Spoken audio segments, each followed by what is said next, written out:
All right, we're ready to start in Chapter 8 for prepositions and the verb eİmī in Chapter 8 of our Basic of Biblical Greek. I mentioned a minute ago before I started recording the verb eİmī. We don't really get to verbs until we get to Chapter 15 in Greek 2. We'll go through nouns and prepositions and pronouns and adjectives and such in Greek 1, and then we'll pick up in Chapter 15 Greek verbs. But we wanted to introduce this verb eİmī, talk a little bit about verbs, not for you to have a full understanding of that, don't worry about it, but just so you recognize eİmī, and means I am. We're going to go a little bit into that. But it's used so readily, so frequently, that it helps to be able to recognize that verb. But our emphasis is predominantly prepositions. We'll look at a couple other things as part of this. I want to do a quick review. I'm going to do it very quick. Unless you want to stop, just yell, stop, and we'll do that. I'm going to do it quick because I do think you seem to kind of, for the most part, catch on and reasonably comfortable, although, there's a degree of confusion and fog, as the book talks about.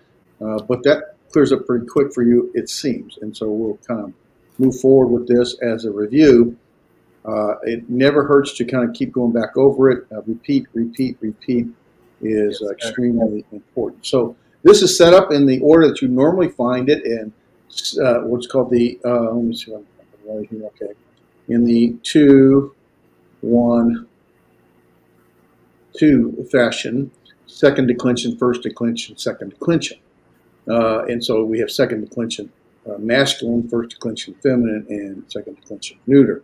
Remember, declension is nothing more than a pattern. We're going to follow a pattern in second declension singulars for masculine words, a pattern in second declension plural for masculine words. Same thing with second declension neuter, singular, and plural for neuter words. And the same thing with first declension, which are going to be the feminine side of the house. So because every word has a root, and built on that root is the stem, and we know the stem ending here is the omicron. Omicron tells us that it is a second declension. And so we know that it's going to follow the pattern associated with second declension, which is going to give us our, this has both the connecting vowel or stem ending and the case ending. So we have our case ending for the sigma, which represents what case ending? Nominative singular. And a nominative singular functions as what in the sentence? Their lexical form? How does it function in the sentence? You mean as masculine? No. How does it function? Is it going to be possessive? Oh, it's the object or the subject. Thank you. The subject, okay? And so direct object is the accusative. So our little blue here is our nominative singular with the sigma ending, the case ending.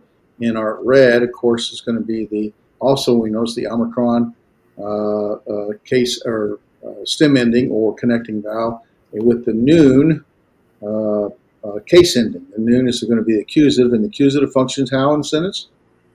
It is the direct object. Direct object, right. So in English we have the subjective case, the objective case, which is the direct object, and the possessive case, which is the genitive. So in the genitive, here we have our upsilon case ending with our same connecting vowel or stem ending. But we also have in the Greek the dative case. Now in English we don't have a dative case. The dative case in English is embedded as part of the objective case. So, but here we have, it's actually the omicron iota, but we already talked briefly about it. There's lots of reasons, we won't go into it now, but the omicron lengthens and becomes the omega. That's called an ablaut, right? Words can, there was one in noun rule number 5, I think. Words can lengthen or shorten, and so the omicron can lengthen to the omega, and then the iota will subscript underneath it here, and that gives us our that is in effect this omicron iota.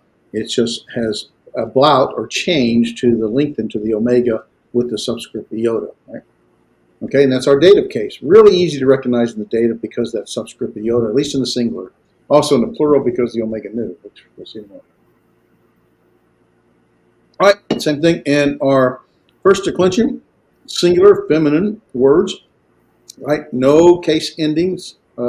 We just have the stem endings for the nominative case. And so you see there's just a dash there. There's no case ending. We do have, of course, the case endings in the genitive. You see we can have the choice for the alpha sigma or the eta sigma, right? Alpha sigma or eta sigma. And in our accusative, right, it's going to be the noon, either the alpha noon or the eta noon. And in the dative, we're going to do the same thing. We're just going to take our eta, and it's going to be eta with the iota or alpha with iota, and that will be subscript alpha iota, eta iota, or alpha iota. And that's all that is. So it makes it really recognizable. And our neuter, same thing. We're dealing with the Omicron, so it's a second declension pattern. And we have the same noon, noon, noon, noon. They're going to agree with each other. It'll be the same. We also have this omega subscript iota, just like we have in here in the data for the nominative. They'll be the same, and our upsilon for our genitive.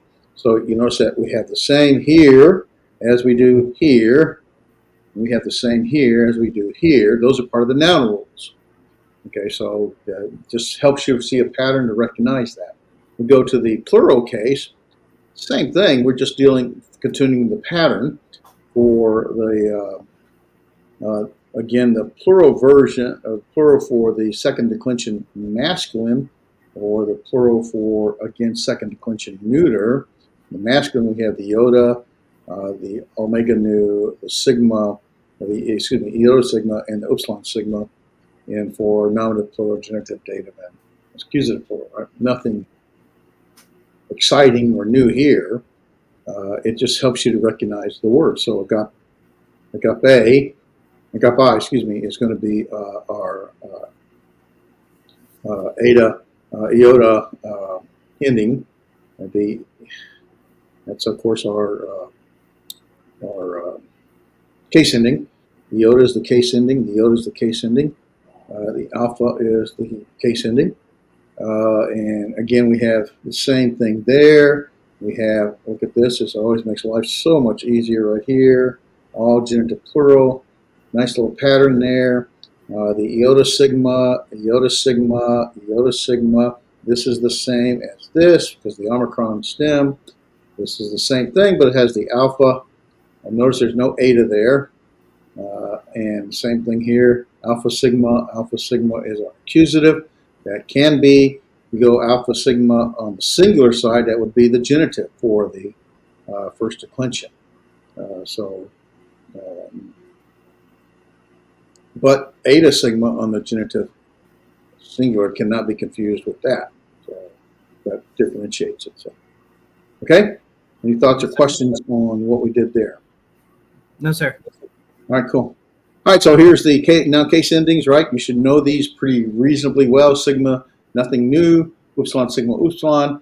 Iota, iota, iota. Noon, noon, noon. Iota, iota, alpha. Omega, nu, omega, nu, omega, nu. Iota, sigma, iota, sigma, iota, sigma. Very consistent pattern. Upsilon, sigma, sigma, alpha. You should be able to really begin to recognize. The more you're comfortable with that, the better you'll recognize nouns and adjectives and other pronouns and such down the road. Okay, and then this is the same thing with the case endings, or with the stem endings. And this is really how I've learned it. A little bit of mistake, I think, to learn in this, but it was easier for me, and so I learned it this way. But that does make it like. Yeah, I learned it. I learned it the other way, like that. And yeah, and this is a little harder to learn in my mind. This is a little easier to learn in my mind, but. It doesn't make it easier down the road as we're dealing with these. These are not. This is the case ending. This is not. Yeah. And so that can make it confusing down the road when you start looking at other things. However, and it is a good way to learn, but it's going to make it a little bit harder. This is what we really should know right here. That's the case endings. That's what matters. It is important to recognize Omicron, Omicron, there's an Omicron there. It'll blot, it lengthen. Omicron, Omicron, there's the Omicron there, lengthen. Omicron, Omicron, same thing all the way up here, although you have this alpha, and there's a reason for those. We won't get into now. But anyway, it's a second declension, so the stem ending is in the Omicron. Here, there's a first declension, the stem ending is the alpha or the eta. And then you have your case endings to it. So it is worth making sure you have a real clear understanding of that and differentiation. Okay? All right. I see your head nodding, so we'll move on. And of course, the article is your best friend, man, I'm telling you. You know the article, ha, hey, ton, tu taste tu, to, ton, ton, hoi, hi, ta, ton, tois, tais, tois, tus, tas, ta. You know the article. It will make it much easier to more rapidly recognize the noun that it's associated with and its case, especially when you're dealing with like you were talking about a minute ago, the alpha sigma versus the eta sigma. That's clearly going to be genitive, singular, feminine, right? No problem. This though can be accusative, plural, or genitive, singular. One of the two. Well, oftentimes, not every time, the article, if it's a taste, that tells you it's genitive singular. If it's a tain, that tells you it's accusative plural. And that will help you tremendously. And so forth. So the article becomes one of your best friends. Doesn't necessarily help you like tone, but that becomes so recognizable. It just makes life so much easier. Definitely a dative, all these iotas, definitely a dative, the subscript iota. You know, I mean, those just make life so much easier to recognize. The ton, the ta, those become, you become very comfortable with those after a while. Okay? Yes, sir. In our noun rules, number one, right, the alpha, the eta are the first declension pattern that follows. That pattern is going to follow. That first declension pattern is going to follow associated with those stem endings. Then I'll mention the Omicron stem ending is a second declension, either masculine or neuter. And the word can be one or the other. It's not going to be masculine and neuter. It's going to be either masculine or neuter. It's going to be feminine. There are, third declension, the word can, again, it's either going to be masculine, feminine, or neuter. Stem endings in a consonant, which we'll do later, is a third declension. There's our consonant stem ending. And so we have anama. Anamatos is our genitive form, and there's our article associated with it. We'll get to the third declension at another time. Noun rule 2, every neuter word has the same form in the nominative and the accusative, right? In the singular, we have the noon and the noon. In the plural, we have the alpha and the alpha for the nominative and the accusative. So the same form in the nominative and the accusative, right? All neuter words in the alpha, I think it should be in alpha in the nominative and accusative plural, which we just saw. I think that's it. I'm going to go look at that rule. Yeah, they both end in alpha. Yeah, I'm just trying to know if this word is supposed to be end instead of in. That's what I'm. Rule number 3. Noun rule 3. Yeah, I'm just trying to see if I probably need to correct that. Pretty sure that's an error. They end in that. It must be Damien's fault. I understand. Yeah, I know. I'll pray for him. Would you mind? I'll look it up later. It doesn't matter. Okay, and so then noun rule 4, these are things we just went over. Dative singular, the iota, subscripts, where possible, right? And that's what we're seeing here, the subscript and the subscript. I'm going to double check. I'm pretty sure that you have the circumflex over all those. It's not shown in my PowerPoint, but I'm pretty sure it is. That's another clue.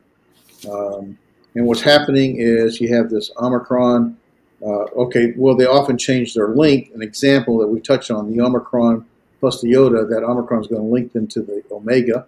So an Omicron will link into omega, and alpha can link into an eta, or they can shorten, reverse, right? They can shorten, reverse.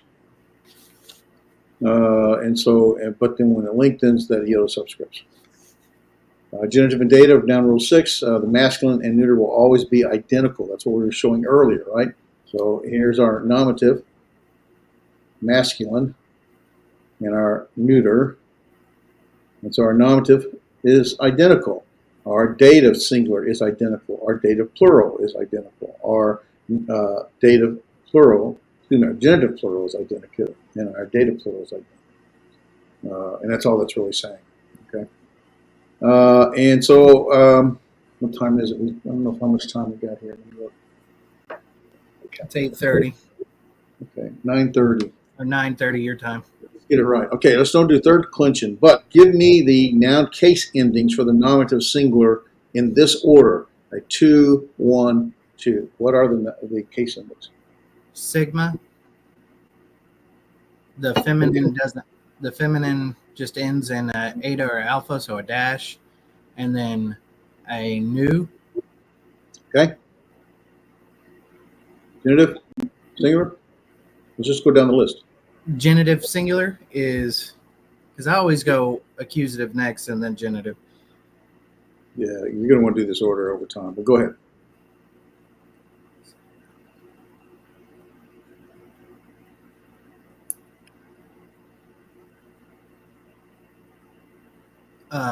Upsilon. Yes. Sigma And? upsilon. Say that again. Okay, sigma, that's right. And then upsilon. All right, and then the dative? The dative singular is the iota subscripts. Okay, what are they?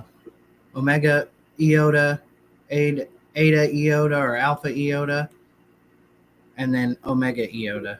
Okay. And the accusative singular?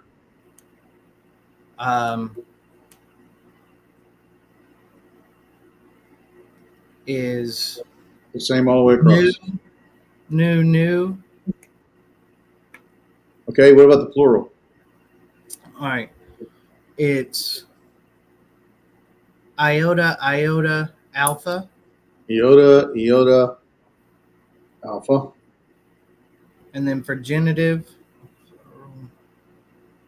it's own. Okay, and what letters is own? It is omega nu. Okay. And dative plural?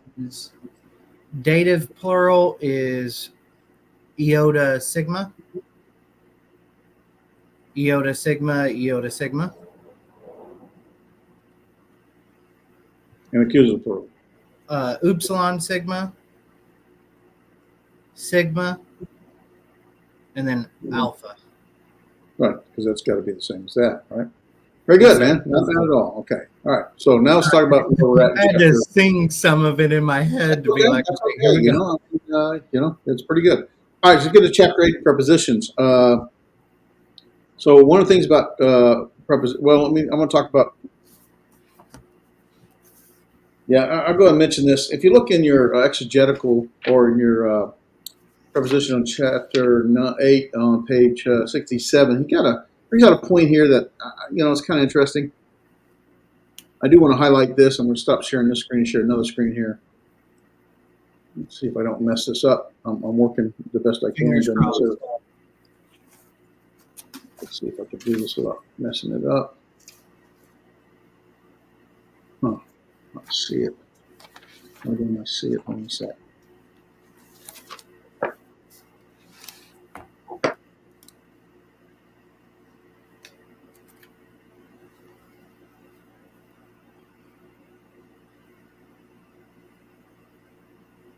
Okay.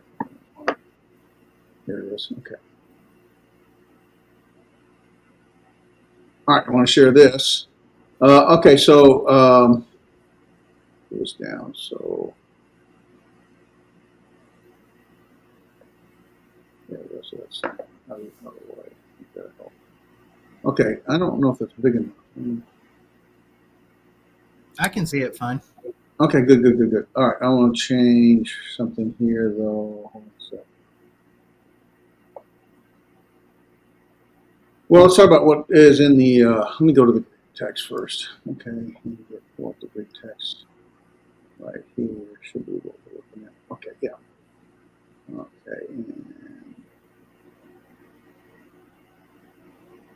All right, so it's pretty small.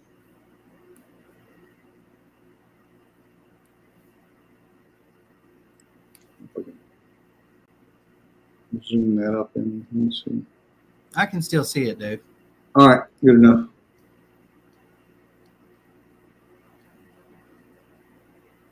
Now I can really see it. That's what I want. Okay. Okay. All right. All right. So, actually, I need to move this. All right. So, what if you notice at the top of page 67, it says he's quoting 1 Corinthians 5:5 from the NIV 1984, which is not current. And hand this man over to Satan so that the sinful nature may be destroyed, and notice the and his spirit saved on the day of the Lord. 1 Corinthians 5, NIV 1984. A point being here is that skip down to the second paragraph. When there's no and in the Greek text, so if we go to our screen and we see here's our verse 5. This is to hand over this person to Satan. There's our dative, to Satan, Satana. And then we have ace, one of our prepositions, and then we have the halethron, here referring to destruction or death. And then our genitive, we see the genitive here, the sigma ending, the omicron sigma ending, and the ace. So we see this sarcos must be a feminine word, and sure enough, it is genitive singular feminine word, and because it has this taste, that's a genitive singular feminine article. So hand this one over to Satan, and we have ace, alethron, a taste, sarcos. Then you have this compound, not compound, connective or conjunction, hina, to the spirit might be saved in the day of the Lord. So the point he's trying to bring out in this text here is that Paul seems to use two different. He uses ace, and then he goes here to hina. And so there's a clause or a phrase here, ace, alethron, taste, sarcos, and then he's got the hina, to pneuma, sote, ente, emera, to kavio. So he's talking about where the NIV in the 1984 quoted with and it kind of gives the idea that the both phrases, that is the one over destruction of the flesh in order that they might be saved in the day of the Lord, that is a continuation of the same thought. And what he points out is that it's clearly that Paul is using two different intentionally, at least that's what it appears to be, this ace versus this hina, to differentiate these two phrases. Here's one phrase. Here's a second phrase. And ace can mean, and it says in the book that one of these is punitive, that would be here, for the destruction of flesh, in order that, which would be remedial, in other words, to restore. And so he says that Paul intentionally uses this and can denote, where ace can denote either result or purpose. Here it would be the result, and hand them over to Satan for the result that their flesh be destroyed. Now, the whole lengthy discussion about what's he talking about. He's clearly not talking about the death of the person. He's talking about the spiritual flesh, or the worldly flesh desires, really referring to the desires, be destroyed, and with the anticipation of the person have remedial to go back to to be saved for the spiritual salvation. Anyway, long story short, the point is the prepositions make a difference. The little bitty words make a difference. If you think about in, type this in. Let me see. One of my favorites is, let's see, Acts. One more thing. Let's see, Acts. Let's do it this way.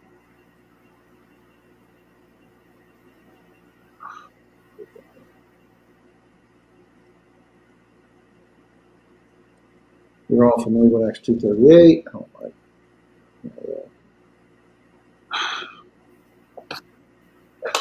This is not the place for me to work. We're Acts 2:38. Okay, so the phrase here is, let me see what's that.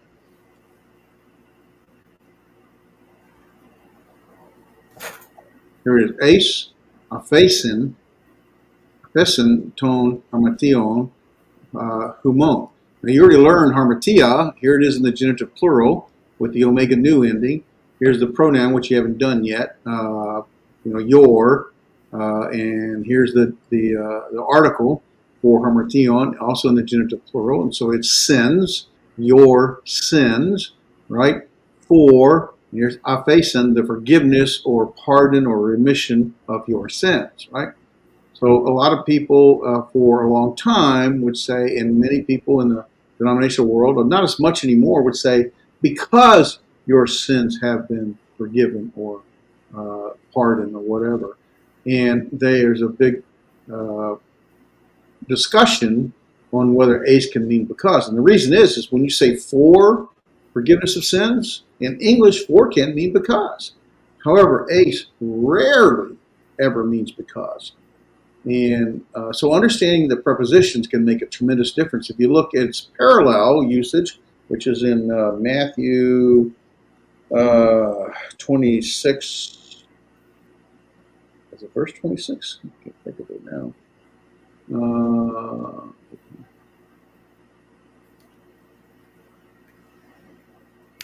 Let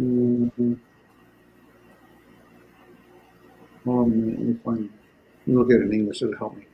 No, that's not. I knew that didn't look right. Okay. So where's it? Matthew. It's not 26. I think it's verse 20, chapter 26. Then. Verse 23, 26. That would make sense. No, it's while he's doing the Last Supper. That's right. Reclining, even truly, said you betray me. Oh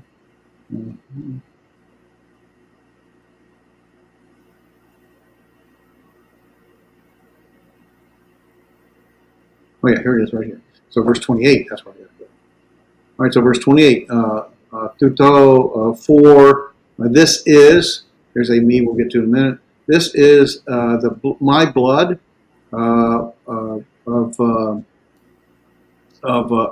the covenant, blood of the covenant, for many who, shed.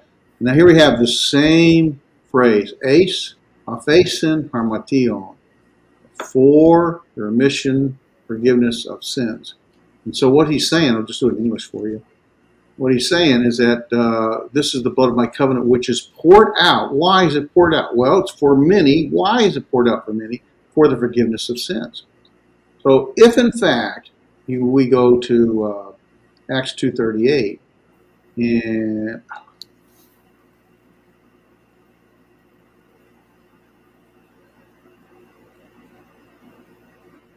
and this for the forgiveness of your sins means because your sins are forgiven. If for ace means because, then it has to mean the same thing. Oh, come on.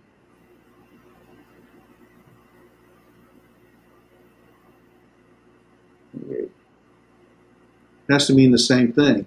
So Jesus poured out the blood of the covenant, which is poured out for many because sins are forgiven. Well, what did he pour out his sins for? If I already poured out his blood, his sins are already forgiven. So it doesn't mean because. Ace, go to the Greek, all right? Ace here doesn't refer to because, but it means for the purpose of, for the result of. That's how ace is typically used. And anyway, so prepositions matter. That's why it's important to understand these little bitty words are tiny, but they have great theological significance in several places. This is just one of them. Does that make sense? You got it?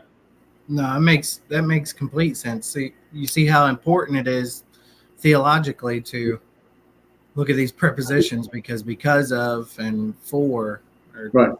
two different things. Yeah, absolutely. And for in English can mean because. I mean, that's just a fact. So yeah, you have to know the context of whether or not. But we're not talking English. We're talking the original language. I'm going to say this. I don't know of any, and from what I've read, anyone who's ever posted or pointed out any New Testament Greek where ace means because. Not one. Some people have tried that, and even their own, Daniel B. Wallace is probably one of the best known scholars, has refuted that, even though he believes that in denominational theology that baptism is an outward sign of an inward grace. But he refutes the fact that ace can mean because in the context of Acts 2:38, or in the context of Matthew, certainly not in Matthew 26, verse 28. So I think that's just something I wanted to point out. I think that it doesn't matter. Let's see if I can get back my other screen without losing it. Maybe I'll get lucky. Looks like we're okay. It's there. Seems to work. Okay. All right. So now we're going to move into prepositions. And there are more prepositions than this, but I want to point out here just something. So if we see sort of the hierarchy or of usage, in, meaning in means in, that's pretty straightforward, is used the most.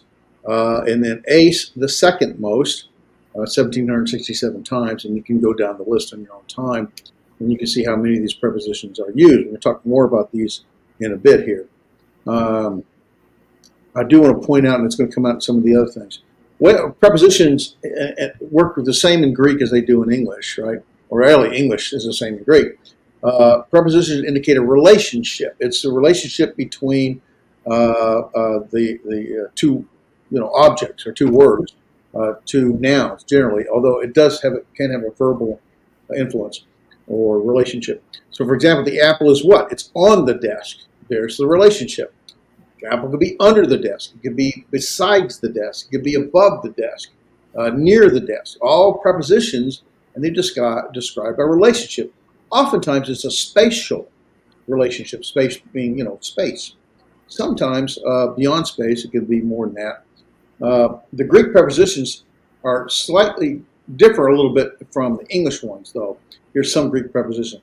The object of the preposition can be one of three different cases. It's either going to be a genitive case, a dative case, or an accusative case. Notice that there is no nominative case for a preposition. No subject will have a preposition. There's no nominative case.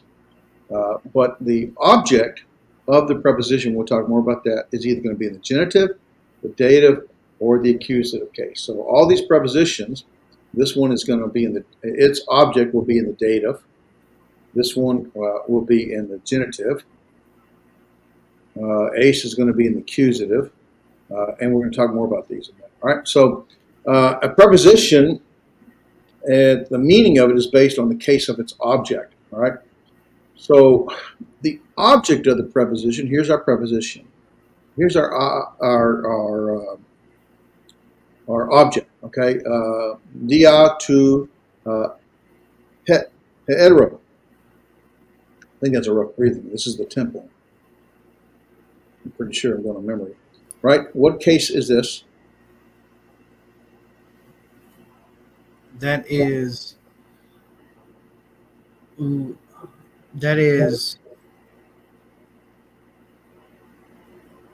genitive. Yeah, genitive of what? Singular or plural?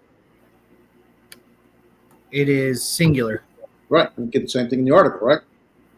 So here's our case. It's the genitive.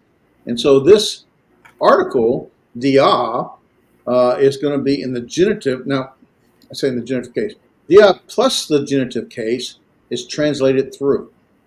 So when dia is associated with the genitive, dia tu heteru is going to be through the temple. Now, here's the thing. Some prepositions will only take one case, like genitive, right? Through the temple. And you see temple's in the genitive case, so it's using dia. Some prepositions only take one case, such as apal, also genitive. Some can take two cases, such as dia. I think you could take the genitive or the, pretty sure if I'm going on memory, or the accusative. And a few can take all three. What are the three? It is accusative, genitive, and dative. What about the nominative? There is no Left it nominative. out. All right, there is none. That's right. Very good. All right, so here's an example. Okay, the following prepositions can only take one case.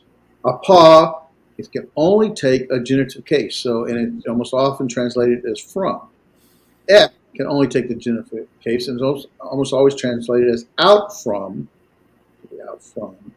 out of or out from. In will only take one case, and it's in the dative, and often translated as in. Soon, in the dative case, often translated as with. Ace, in the accusative, often translated as into. Cross, in the accusative, often translated as to or toward. So these are the easiest ones to learn because they only take one case. The easiest ones. All right. So others, though, such as dia, can take a genitive case or an accusative case. When dia takes a genitive case, it's translated as through. But when it's associated with an accusative, it takes an accusative case, it's going to be translated as because of. It's like learning dia in the genitive, dia plus the genitive, and dia plus the accusative. It's like learning two different prepositions. Okay? You almost have to learn. It's two different prepositions. It's the same preposition, but when it takes a genitive, it's going to be translated one way. When it takes an accusative, it's translated a different way. All right? Meta, also genitive and accusative. In the meta, it's going to be with. Accusative is going to be after. Kata, in the genitive, it's against. In the accusative, according to. Peri, in the genitive, it's concerning. In the accusative, it's around. Huper, on behalf of in the genitive and above in the accusative. And hupa is by in the genitive and under in the accusative. So it makes memorization, recognition. Number one, it's important then to recognize what case the object of the preposition is in, right? Because then you know how to translate the preposition. Preposition is either going to be through or because of. Mm-hmm. Through the temple or because of the temple. If it was because of the temple, where we have temple here in the genitive, and if it was going to be because that dia, then this would have to be in the accusative, wouldn't it? So it'd be tone. Yeah, I think that's right. Tone. Yeah, it's tone. Well, I was trying to remember if this was a masculine word, and I think it is. Masculine or neuter is what I was trying to remember. So that would be neuter. So tone heron. So you see, it's going to take the accusative case. And then it would be, instead of being through the temple, it'd be because of the temple. So it's like dia can have two different meanings depending upon the object its object, the word that it's associated with that it takes. If it's in the genitive, it's going to be translated through. If it's in the accusative, it's going to be translated because of, or because. All right, but there are some words that will take all three cases, genitive, dative, and accusative. Really, epi in the genitive is on, epi in the dative is upon, epi in the accusative is because of, or again, excuse me. Para in the dative, and the genitive is from, and the dative is with, and accusative besides. So words that have been around longer generally will have, well, it's not really accurate. Generally have multiple meanings, but not necessarily multiple cases. That's a different thing. Note that the object of the preposition is never the nominative case. Where you mentioned that. So prepositions can take an object. Some will take only one object or one case, right? Normally the genitive. Some will take, or the accusative. Some may take two cases, normally the genitive and accusative, and some may take all three, genitive, accusative, and dative. And I want to point out a couple of things with this. All right. So, let me explain this. So, prepositions a lot of times have a sort of a motion associated with them. So, if there's an arrow, then that preposition typically has a motion applied to it, right? So let's walk through a couple of these. Let's start with ace, right? When we started with ace, it takes an accusative. It can mean into, toward, in, so that, for, or against. And normally it refers to sort of an idea of motion going into, here's our object. Let's say object is house. Let's say that word is house, right? In Greek, that would be oikon, I think, in the accusative, right? I think it's oikon. I don't remember. So let's just say it's house. And so going into the house or toward the house, but it's showing motion, going toward the house or in the house. So take ek. It's coming out of or out from, so it's giving some idea of motion. And dia in the genitive be through, we see motion. And apa, genitive mean away from, you see it's, yeah, babe, I got a pencil. Well, I don't have a regular pencil. Let me see if I have a regular one. Hold on a minute.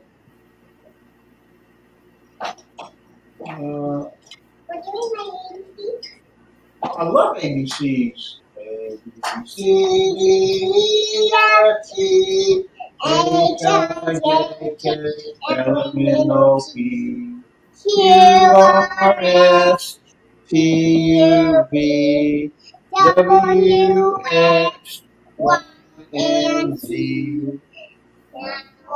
Now, A, B, C. Let me sing, won't you sing with me? Hi, baby. Tell you what. Tell G-Ma to go in the garage, and on the garage where the saw is, the saw, the table saw in the garage, and there's a pencil on top of that. Okay. All right. Sorry about that. No, you're good. Important. I'm just glad you know your alphabet. Yeah. Well, English, Greek, Hebrew, Spanish, whatever. I don't know. I'm working on it. Okay. So a lot of words will have a motion in its intent. But it's like pros in the accusative. In other words, pros only takes an accusative. Ace only takes the accusative. It only takes one object only in the accusative. So house will always, with pros, be in the accusative. House with ace will always be in the accusative. It will never be in the genitive. It will never be in the dative. It will always be in the accusative because ace only takes an object with the accusative. Pros only takes an object with the accusative. Apo only takes an object in the genitive, so it can never be in the accusative. It will always be in the genitive. And then its translation would be away from, showing motion, or from, or out of. Not so much out of. Out of here, you see, is you're inside, then you're going out from. That would be ek in the genitive, from or out of. All right.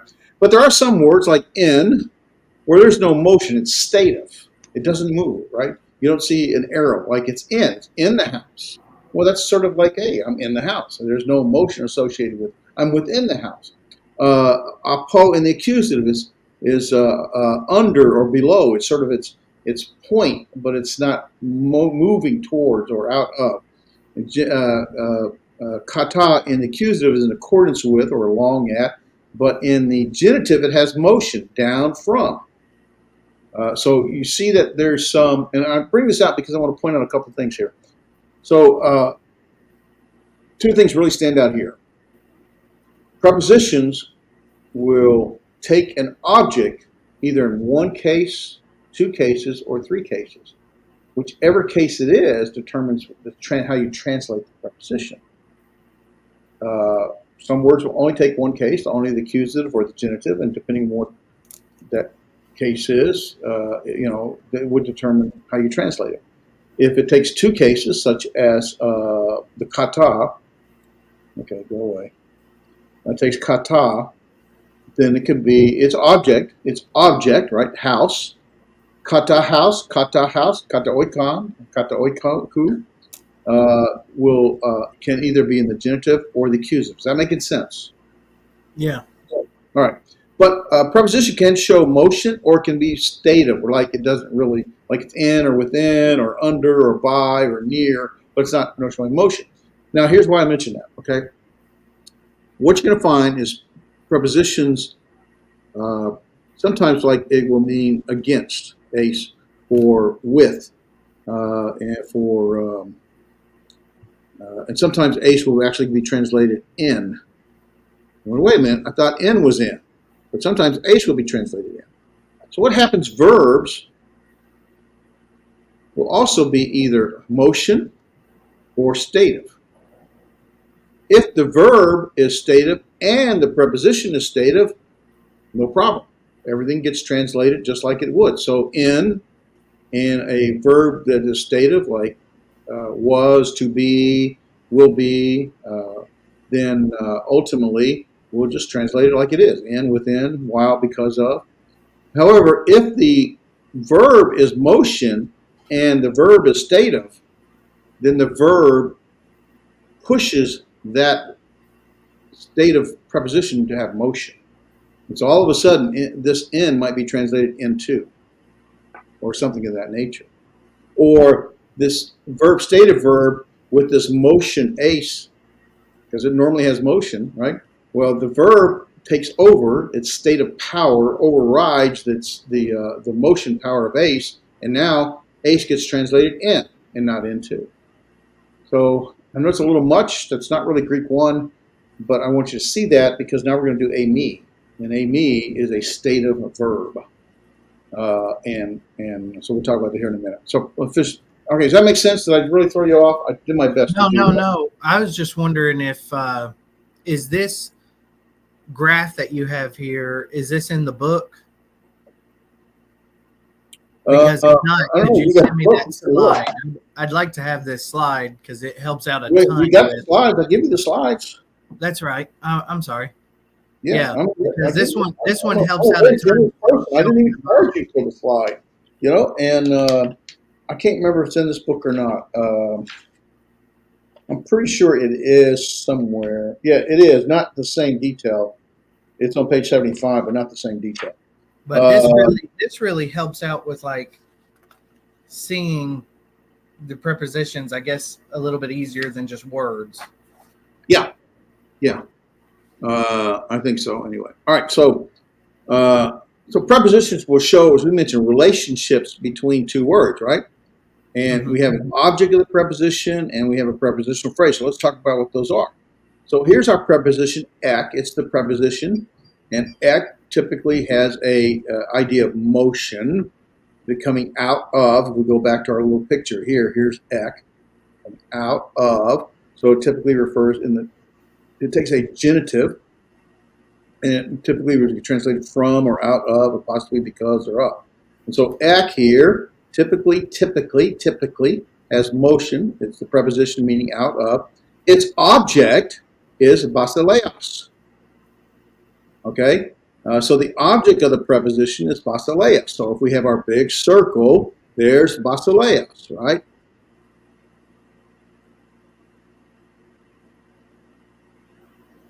Basileos. And ek is giving us our going out of, right? Notice that basileos is in the genitive, just as we would expect, because ek only takes the genitive. And so it's tes, basileos, there's our genitive form. So it's a noun, it's feminine, it's genitive, and it's singular. Now, and then so we get out of, and basileos, do you remember what it means? Kingdom. The kingdom, so out of the kingdom. Very simple. And that becomes the prepositional phrase. And I'm going to tell you, every time you see a prepositional phrase, I want you to get in the habit of start marking it off. There's my prepositional phrase in some form. Normally what I do, clean it up here a bit. Hold on a minute. Normally what I do is, okay, prepositional phrase, or either way, or parentheses, I don't care. Normally I do parentheses for some things and brackets for something else, because you're going to start marking clauses and phrases off, separated from the main sentence or the main subject. So you have the object of the preposition, basileus, tes basileus, there's the article associated with it. Prepositional phrase, ek tes basileus, and we get out of the kingdom. Notice ek, though, will never change. This inflects, right? You can have it in the genitive, you can have it in the accusative, you can have it in the nominative, you can have it in the dative, right? Mm-hmm. All right, for basileia. But when it's in a prepositional phrase, it will only be in the genitive, accusative, or dative. And if it's associated with ek, it'll always be genitive, right? But ek never changes. It does not inflect. Prepositions do not inflect. They're fixed. It makes it easy. Learn the preposition. There you go. Nothing to it. All right. So here we have apa. Apa is in the relationship from, preposition from, and it's tes karas. Okay. What case is tes karas in? Feminine. Yeah. Yeah, that's for the case, not the Oh, I'm sorry. That's fine. What case is it in?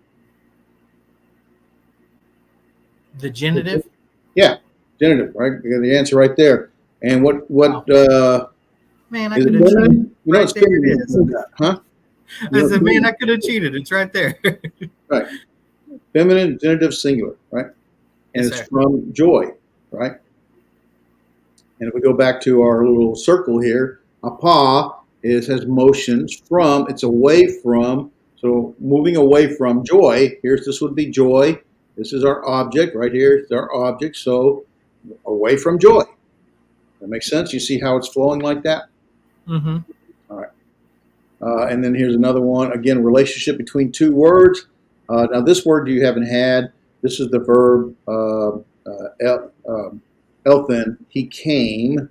And it's an important verb because it's actually the past tense, which we're going to learn in a minute, of eİmī.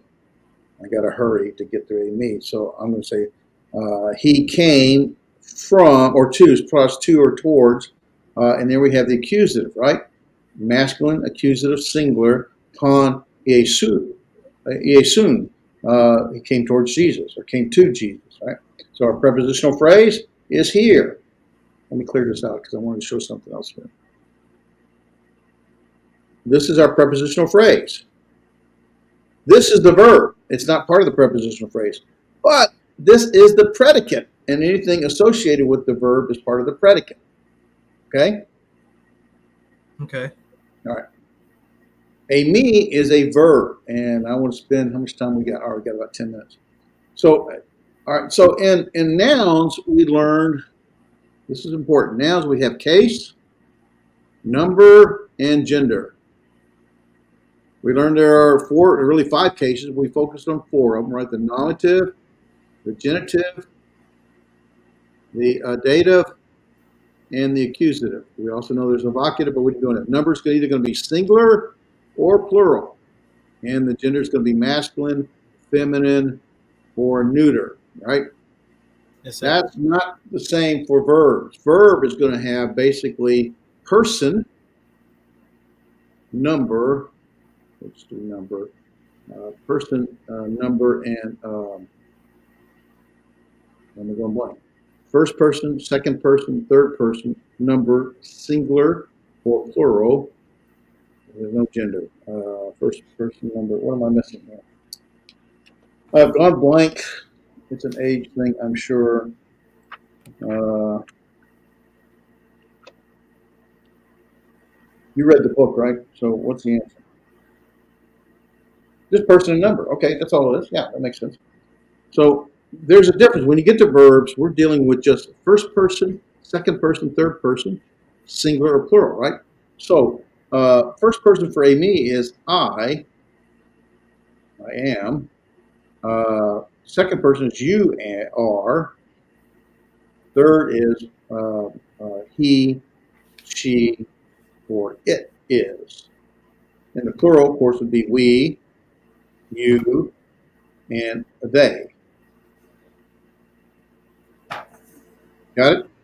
Yes, sir. I see All it. right. All right. So we're dealing with person and number, and I'm going to do it this way. So person numbers. So verbs are like nouns. They're either singular or plural, and they agree with their subject, right? So typically, not always, right? So the subject is going to be, let's say it's the subject is nominative, right? It's a subject, so it must be nominative, right? Subject is the noun, right? Noun is a subject, and it's going to be nominative, then it's functioning as the subject. And so the verb is going to agree with it, right? Because it is going to be singular or plural as well. It's not going to agree nominative because there's no nominative for verb, but it's going to be singular or plural. And then, like English, Greek has three persons, right? Father, Son, Trinity.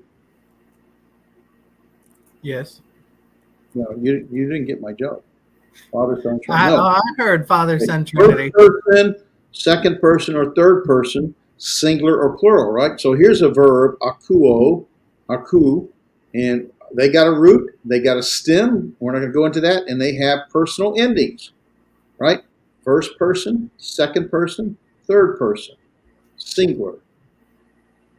Here's the same verb, aku, in a plural form. It has a root, it has a stem, just like we did before. And here's our first person plural, our second person plural, and a third person plural. You don't need to learn all that, but you see that's all that's happening. It does the same kind of thing, but now you're talking about person and number instead of case, number, and gender.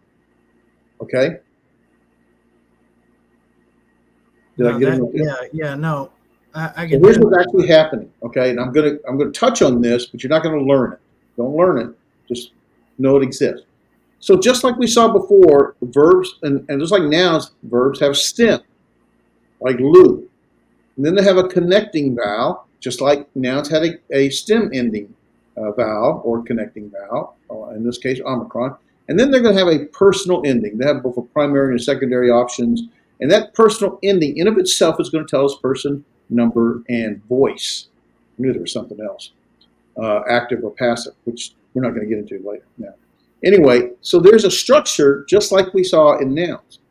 All right, I'm not going to go into that. So when we see all the different personal endings, that tells us whether it's first person, second, third, whether it's singular or plural, first, second, or third, whether it's active or passive, and we're not going to get into that now. But eİmī is a verb. It's the most common Greek verb, and we're going to talk about eİmī and not the movable nu or predicate nominative yet. So eİmī can mean I am, you are, or he is, all singular, right? First, second, and third person, singular. Or, well, this is future here. I will be, I was, it's past. You can do that, but we're not really doing this now. Future, or we were, plural, there's plural, we were, past. All right, so it's a to be verb, and it's very irregular in English. It's called copulative. And typically a copulative is going to join words together, right? And so it's going to join I am he. Well, they are good. So here's the thing. eİmī is a state of verb. Okay, I am. I was. We are. She is. It will be. Those are stative. There's no motion. Not he hit the ball. Hit is an active. It's motion. But these are stative verbs. It's a state of being. I am the one. Those are state of beings, right? So notice this I is would be in the nominative case if it was in a noun form, right? And he is the objective case, right? They are good. They would be the nominative plural. This is nominative singular. This would be the nominative plural. All right, and are good would be the objective case. I think what we're trying to show here, though, is such it doesn't take an object. These aren't objects. though, these are called predicate nominatives. Predicate nominatives. In other words, he is also going to be in the nominative case. I think it's a bad example. I don't like the he. Let's say God is love. That is going to be in the nominative case. The os, nominative. That is going to be in the nominative case. That's going to be agape, nominative case. They're both nominative. Different ways to know which one's the subject. God is. There's our. I lose my. God is. There's my stative verb, eİmī. God is love. This is called the predicate nominative. It's not the object. There is no object. God is stative. You can't have an object of a stative verb. Yeah. A state of being. There's no object to it. So you have a predicate nominative. This is the predicate in the stative case or state of being, and God is love. Does that make any sense at all? Some. All right. It's starting to. All right. So eİmī, singular. I am. You are. Estin. This is going to be the movable nu, which we'll talk about in a second. He or she or it is. Here's the plural, esmin. This is going to be we. This is going to be we are. Este is going to be the second person. You are. This is the plural room. And esin, also movable nu, is going to be he. Well, not it's going to be he. It's going to be they, because it's plural. Are. And that's eİmī. So basically, it's I am, you are, we are, or he, she, it is, and then the plural side of that. For example, you are eİmī. This is our eİmī right here. That's this. This is the first person, singular. This over here is the third person, singular. And so that's why it's you are Simon, the son of John. You are Simon. That's That's the eİmī verb. All right? Yes, sir. And mathetai, and what time is okay, got a couple more minutes. Mathetai emu, this is an emphatic I, disciple, of me. This is a very of an emphatic me, not I, excuse me, me. It's emphatic, it's me, are, este. Also, here is eİmī, first person, singular. Now this este is going to be third person, plural. And so that's why it's you are. You are my disciples, plural. Mathetai is going to be the plural of disciples. All right. Now talk about the movable nu. Some words are going to have this new ending. Not in every case. Sometimes the nu may or may not be there. It's the same word, didn't change. It's called a movable nu. It's like in English we have a and we have on, and, right? Mm-hmm. We'll have a apple. No, we won't have a apple. We'll have an apple because that starts with a vowel. Same thing in Greek. So sometimes that nu will be there. Sometimes it won't. That's all the movable nu is. Okay? We do the same thing in English. Yeah. They just do it more often. Now, it so happens estin, that is a movable nu, but you'll never find it without the nu. Never. And here we have God is love, the example we just did. Hatheos. There's the nominative, and there's no verb here. Oh, here's our verb, estin. Estin is eİmī. This is first person, singular. We already said that. That is I am. Estin is going to be you are, or third person singular. Third singular. And it's going to be is. God is love. And so, because that's in the nominative, it's called a predicate nominative. Why? Because everything after the verb is the predicate. And because that cannot be the object of the verb, because there is no object of a state of verb. That's all that's saying. That help? Yeah. A little bit? Okay. All right. So now we're doing the predicate nominatives. Predicate nominative, blue, everything in the blue is a nominative. Estin is our verb. It is a third person singular. And it means is. So God is love. That's the nominative. That's the copulative predicate. That's the predicate nominative. Okay. There is no, this is, you can't say is, there's no object to is. God is, there's no object. If it's good, that good is going to be in the predicate, is also in the nominative. So it'd be a predicate nominative. Yeah. Is cannot take an object.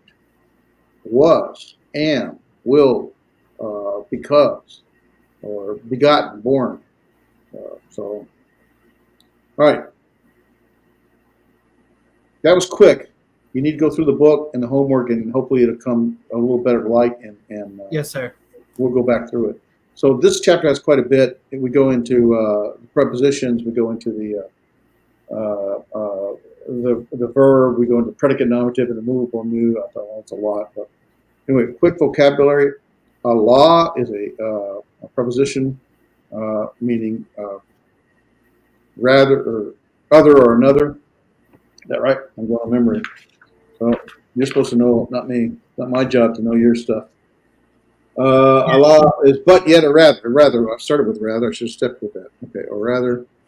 And notice that sometimes that alpha is gone. That's just like when we do some words. If it comes up against another word that begins with a vowel, then we don't like to say a vowel, end in a vowel and begin with a vowel. So basically we eliminate and put the comma there so we know that there's something. Kind of ellipsis. Same thing here. Apa, here's one of our prepositions. In the genitive, from. It can also be written in this form. Dia in the genitive or the accusative. So in the genitive, and the way you want to say this is like dia in the genitive would mean because of, right? No. Through, thank you. Through. Thanks for correcting me. But dia in the accusative means because of, on account of. Yeah. Because I think it's both. All right. And eîmí, we did the verb I am. I am. And it's very, first, second, third, you are, we are, etc. Ace in the accusative is going to be into ek. And here we have X if it comes up against another word with a, I think it's a rough breathing, if I remember right. You'd have to read the text here. Let's see what it says. It's followed by a word beginning with a vowel. Okay, it's a vowel. Then it's going to be written with the C. And it also means out from or from. Hemera, day. There's our genitive form of it with its preposition or its article.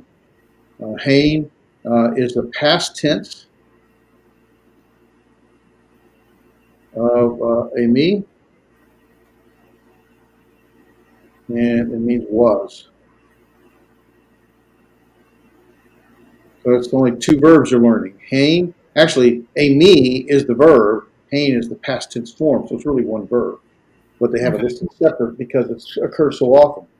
Sorry, he, she, it was. Yeah, it means was. He, she, it was. So the embedded in the verb is the person, right? First, second, and third. So it's embedded in there. That's not true in English. So it's not just was, it's he was, or she was, or it was. Okay? Thalassa, sea. Or lake. Or lake, right? Thanatos, death.